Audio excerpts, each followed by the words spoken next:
On March the 31st, jockey Richard Hills will hang up his riding boots for one last time.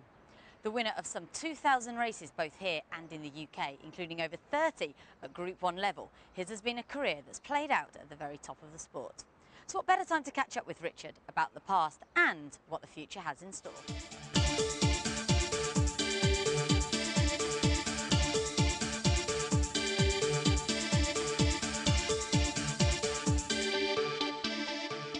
So Richard, you're going out at the top really. It's been an amazing 33 years. And what are your feelings sort of at this stage? A feeling of relief or anticipation for your final month in the saddle?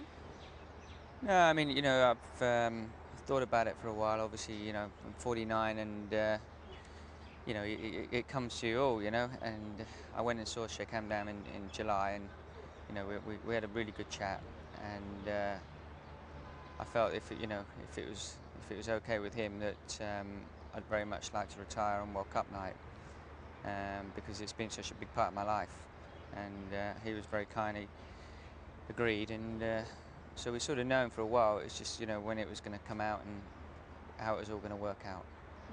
I suppose you're paying tribute to Dubai retiring when you are, rather than waiting to the end of the European season. That must have been a temptation, knowing of course that Sheikh Hamdan would have some nice 2-year-olds coming through.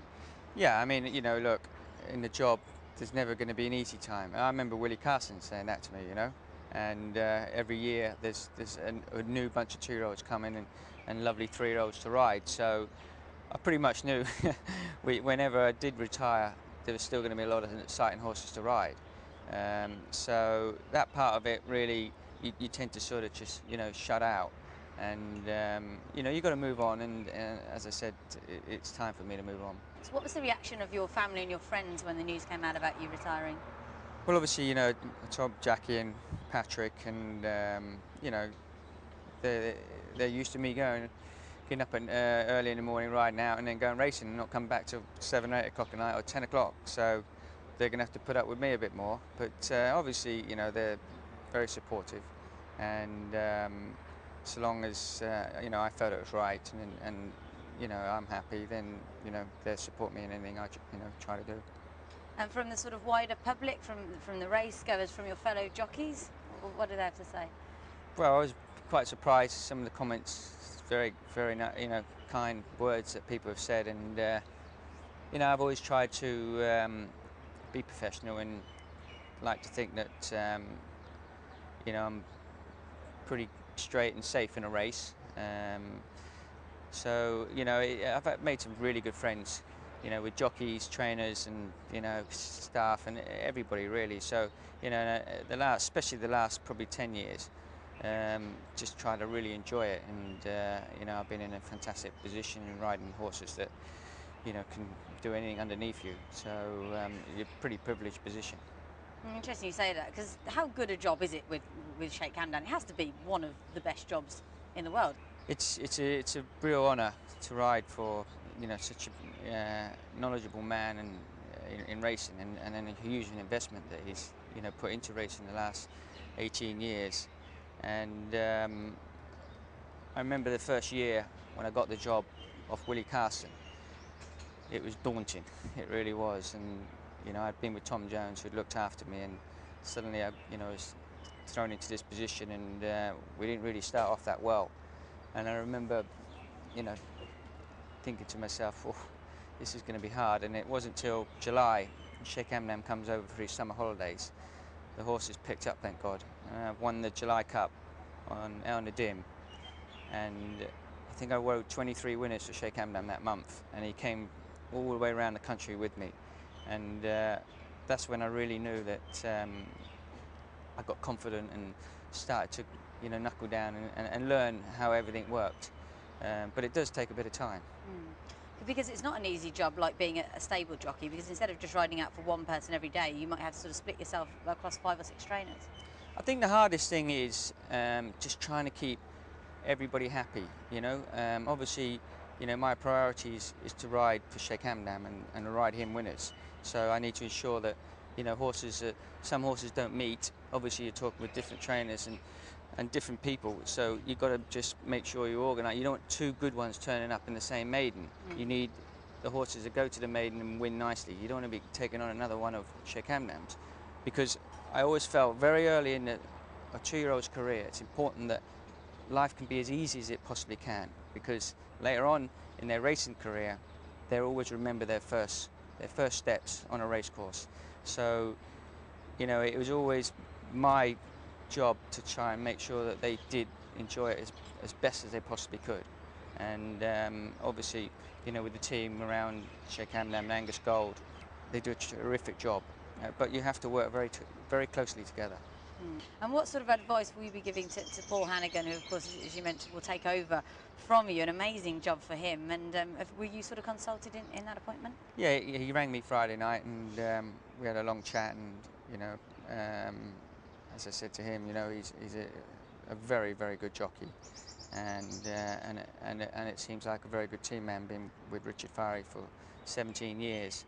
So, you know, he's going to slip in very nicely. You know, I mean, he's a really good guy, and you know, as I said to him, just give me a call, anything you need, you know, advice or just help, you know, around just feeling around everything.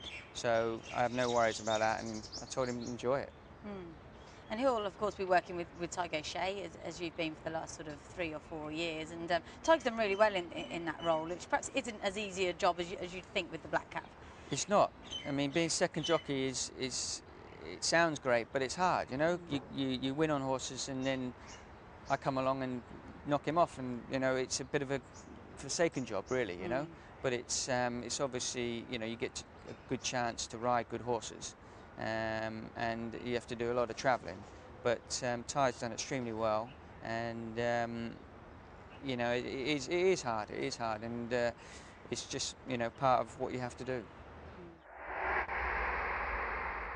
You're not retiring in the conventional sense of the word, because you still will be very involved with that, as you mentioned, sort of race planning and helping out Sheikh Hamdan where he needs it. Yeah, you know, I said to Sheikh Hamdan that obviously, you know, worked for him for 20 years, and it's very hard just to stop. So, you know, we're going to sit down and discuss. Hopefully, there'll be a role for me at Shadwell. It's something that I've worked very hard for, and would really give it my all.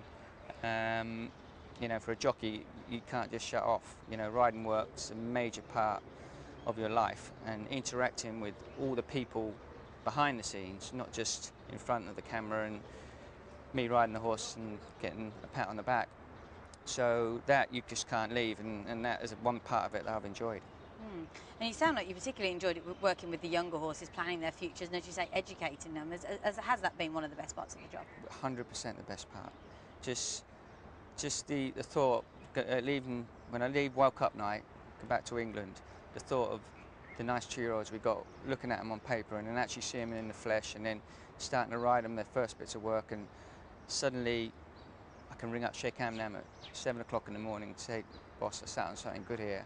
And you know, when you sit on a good one, and luckily, you know, with Hathid and Gennady and Eswara, I mean, Eswara, we didn't even know we had her in the yard, you know, at Michael Jarvis. She didn't race at 2, and I got back, and Michael rang me, gave me a phone call, said, I got quite a nice filly here, set up an old favourite of your mare's, Midway Lady. So when I rode her work, and I thought, this is all right. And then just each time I rode her, she got better and better, and to win the Oaks was, you know, it was just a dream come true. Yeah, she was a super duper filly, and actually you mentioned Gennady there. She would be another one that you've ridden over the years who's been really top class. Another one, of course, produced by Sheikh Hamdan. Yeah, Gennady, you know, most of the real nice horses with the trainers, I flew back during the winter just to ride, you know, a little bit of work, or maybe a spin round at Linkfield, just to, you know, get reassociated with them. And obviously Gennady, we didn't, you know, my father probably knew more than Sheikh Hamdan and myself, but I knew there was something there special. Dad, you know, always when we started talking to him, he'd bring her up first. So to get there, Guinea's Day was a really big training feat for him, you know, and it was a very exciting day. It must be quite a relief when you've spotted a nice 2-year-old at home. You know that the trainer and Sheikh Hamdan are thinking a lot of them. To actually get it first across the line in a classic must be relief. Must be your first emotion, I'd imagine. Yeah, of course it is, because there's a tremendous amount of pressure, and you know, you've got to get everything right. You've got to study the form, see where the pace is. You've got to speak to Sheikh Hamdan, see if he's happy what you plan to do. All these things have to come in, and and it works, it's just, huge relief. So, but then you've got to enjoy it afterwards, and enjoy, the moments that led up to it, because otherwise, it's not worth all that aggro. But luckily, I was fortunate enough to be in a position where you could get on those type of horses. You always seem to me to be a jockey who really does celebrate his wins. We often see you punching the air, and perhaps you're a little bit more demonstrative than some of your colleagues in that respect. Well, you've got to enjoy it, because, if you don't enjoy it, then it's not worth it. And yeah, I mean, I like to celebrate. Probably learned that a bit off Frankie. We've enjoyed some great moments together, him and I. I worked out actually the other day, probably been around the world with him about 6 times, which and enjoyed, a tremendous amount of success. So he's a good friend. Talk about some of your biggest wins, and going right back, 1990 I think was your first ever Group 1 winner in the Ascot Gold Cup. I mean, was that something you saw coming, and also an amazing way to get that first Group 1 winner? No, this was a horse that was progressing as a good stayer, and he won a race in Baden-Baden by record time. So, Tom and I knew we had a good horse, but it absolutely poured down on the day of the Gold Cup. And I hadn't really ridden him on soft ground, so it was a little bit unknown, and we ended up, I was always going to just tuck him in and sort of sit mid-div to halfway through the race, and there was a bit of an accident sort of on the top turn where a couple of horses slipped, and just by chance I ended up being in front. So I remember Sheikh Hamdan saying to me he couldn't work out whether I was more tired than the horse was.